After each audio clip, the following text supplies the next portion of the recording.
Does the hot streak continue for Jordan Peele? We'll see.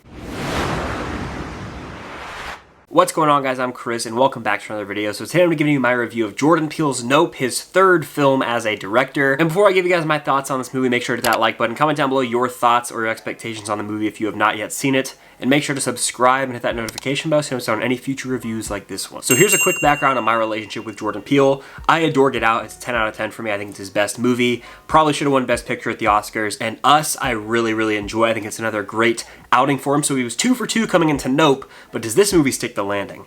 I'm gonna be honest with you, I'm incredibly disappointed right now as I sit down to film this video. Less than 30 minutes ago, I just walked out of the movie theater having seen the movie, and Nope just didn't hit the same. I wanna highlight some of the things I really did like about this movie before I get into my issues with it. First and foremost, the performances across the board are great, and you can kind of come to expect that with a Jordan Peele movie. He knows what to do with these casts, and Daniel Kaluuya and Keke Palmer have fantastic chemistry on screen. Keke Palmer being the standout. This is probably her best performance that I have personally seen from her. And Perea, who I don't think I've seen in anything prior to this, was also one of the highlights of this movie for me. The guy crushes it. He has the most charisma in the movie, and he's probably like the comedic relief character if you had to designate one for Jordan Peele's Nope. Jordan Peele is also becoming a modern day master of building tension in films. There's multiple moments where I just was on the edge of my seat gripping it, and I knew I was going to get scared. And even though I knew it was building to a jump scare, it still got me. I'm honestly just blown away by Jordan Peele's ability to conceive of these really outlandish and wacky ideas and make them into a feature film that we can all see on the big screen. He's also killed it with his soundtrack selection so far, because the use of music in all of his movies, including this one, it's eerie, it's chilling to the bone, and it's just so well done. He knows how to integrate music into his movies. But now that I have those positives out of the way, I want to talk about the fact that Nope feels pretty empty to me, especially when compared to his other films.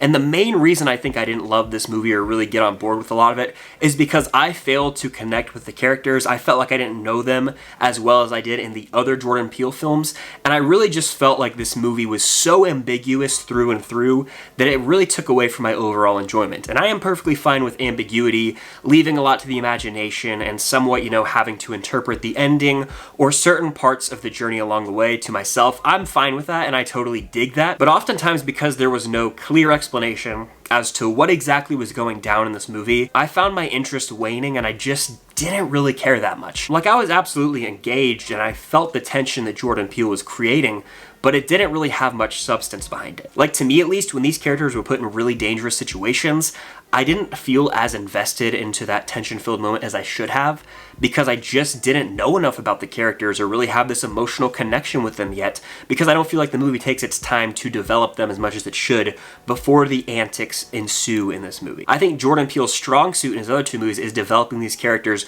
before they're thrown into their madness and their situation, so that I truly give a damn about them and hope that they get out alive.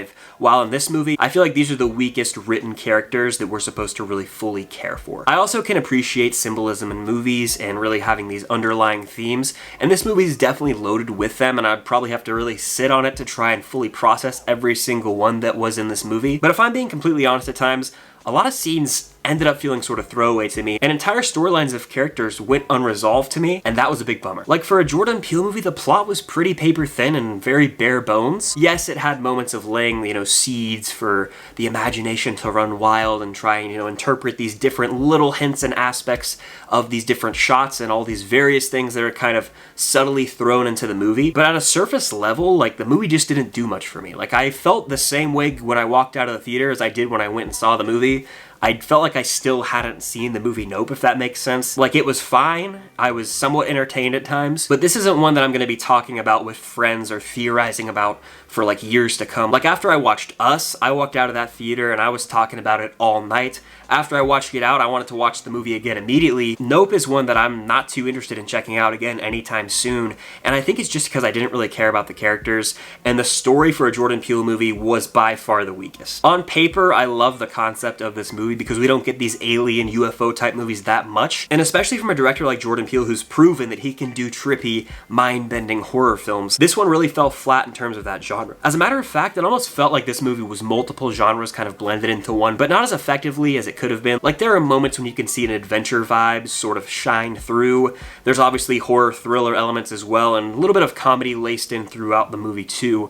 But overall, like, I just don't feel that moved. Like, this doesn't feel like a Jordan Peele movie, especially when compared to his previous work, and overall, it was just an alright movie, and I don't want to walk out of a Jordan Peele movie thinking that, because the standard has been set so high by this man who's directed the hell out of his past 2 movies. This movie was alright, it was somewhat forgettable, and to be honest, I don't know if I'm going to be thinking about this one next week. There are certain creative decisions that I really dig, and there are moments of, you know, brilliance, and you can see Jordan Peele is definitely behind the camera, but as an overall body of work, Nope just kind of left me feeling pretty empty. It hurts my heart to say this because I love Jordan Peele so far, but this is his first true miss in my opinion, and I'm bummed to say it. But that's gonna do it for my quick thoughts / review on Jordan Peele's Nope. Honestly, if you're a big fan of Jordan Peele, you probably like elements of this movie, but I think that collectively, a lot of people will probably walk out of the theater and agree it's his weakest movie. I'm very interested to have that conversation in the comments down below if you guys have seen this one. Let me know what you think. Do you think it's his best movie? Do you think it's in the middle? Do you think it's his worst movie? I'll probably have a YouTube short out ranking his movies very soon. But again, let me know what you guys think of this one in the comments down below. Make sure to hit the like button, subscribe to that notification bell so you don't miss out on any future reviews or videos like this one. And until next time, I'll see you guys later.